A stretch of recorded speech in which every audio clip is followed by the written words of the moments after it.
Hello, welcome back to another For a Given Value of Lumens. For a Given Value of Instant. We're the brothers Herman, and we just got back from watching The Avengers.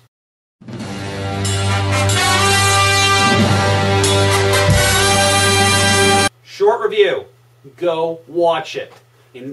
Unless you're already in the theater, in which case, put down the phone and watch it. Yeah, why would you be watching us in the theater anyway? We think we're great, but seriously, we can't compete with that. No. For those of you who happen to be the die-hard DC fans going, I'm never going to watch anything Marvel because I love DC and I stand by DC. I want you to, first of all, get off your ass and go watch this movie and then, well, get over yourself.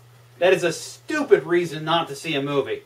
Yeah, an incredibly stupid one, especially for a movie like this, which rocks so much. I think they did a fantastic job with this movie. It had something for everyone. If you've been watching Marvel movies for the past few years, you will definitely get to see what you wanted to see.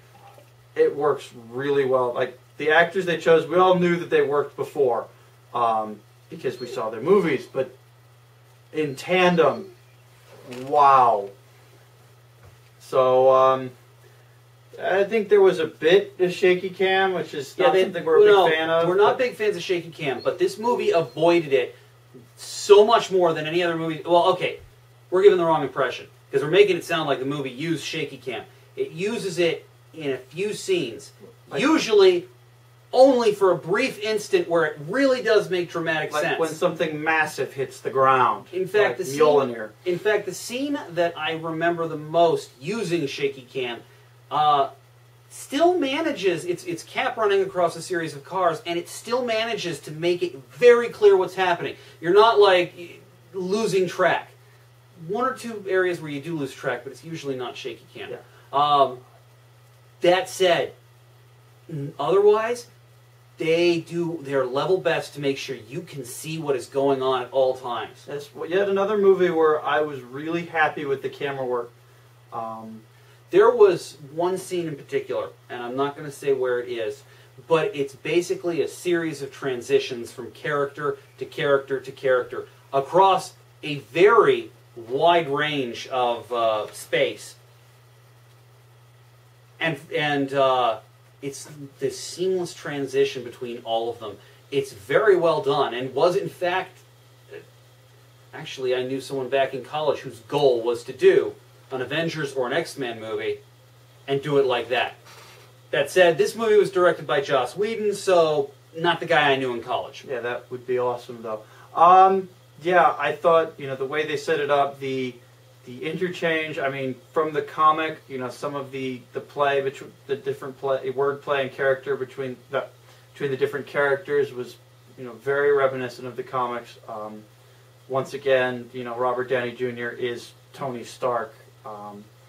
And I think it just worked. As I said, I can't say this enough. It worked really well.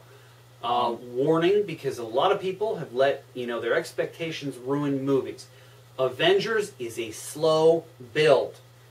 I'm not going to say it drags on in the beginning, but it is very much a slow build.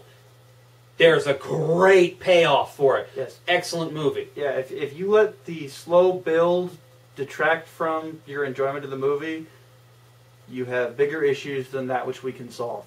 As for something fun, it's not so much fun. I thought it was a really nice tip of the hat. Was to the emergency first responders of New York City. They didn't have to do this. They could have had them running like everyone else. But as hell is raining down upon them, and this is not a spoiler because if you've seen the trailers, obviously it's coming.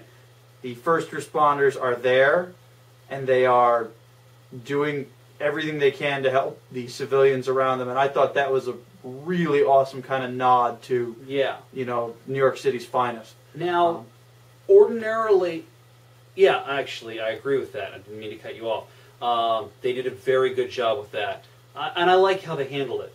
Now, ordinarily, like you said, we like to give you these things to watch out for, these fun little moments, things you might have missed. The thing is about this movie, this is actually one of this movie's strengths. Those fun little things they kind of built the movie around them. the turns of phrase characters use, the brief little moments of action and all of that. To give them to you would almost kind of detract from your enjoyment when you went to see it. You just keep your eyes open and you will see plenty of them. Yeah. Probably more the second time through. We haven't been through it a second time, so we can't tell you. But trust me, we most definitely will be. Indeed. You know, I really don't think we can say much more other than just, if you haven't seen it and weren't intending to go see it, thank you for watching our video. Yeah, seriously. But if you were intending to see it or you were on the fence to see it, like literally go now, like right now. Just pick up the phone, dial now. Yeah, go get in your car, figure out the time, and go. If this is a precursor for the rest of the movies coming out this summer, we are in for one hell of a summer. If I had to name one complaint, okay, actually two.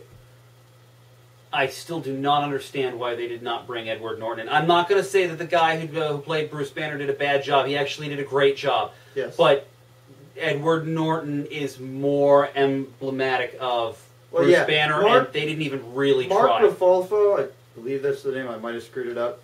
Actually, that is the name. He's a little big for Bruce. Yeah. Bruce is like... There are two characters in the Marvel Universe that are tiny. Peter Parker and Bruce Banner. They have to be tiny. Yeah, it's just kind of like it makes it work. Like, Spider-Man is not an imposing presence. He is not Batman. There's a reason he irritates his foes to death. Yes. The second complaint, and it's a really minor one. I didn't really like Cap's suit. It didn't detract. I like more of the chainmail motif. I thought he had a grittier... You know what? His suit in this movie was more like his show suit in his movie until he actually got serious and started fighting for real. With the leather suit he had, which I thought was actually really awesome instead of doing the chainmail. Yeah. Considering we've seen that they can do a banded mail with Thor's arm, armor, it was not an untenable option. I guess they wanted the looks to look really different, but I think Cap needed a more gritty suit. But, I mean, these are minor complaints. Seriously, I'm having to get down to that level before I'm finding any significant complaint. So, once again, go see it, and then you can decide for yourself, and if you disagree, please comment below. Otherwise, let us know what you thought. Let us know any other movies you think we should go see this summer.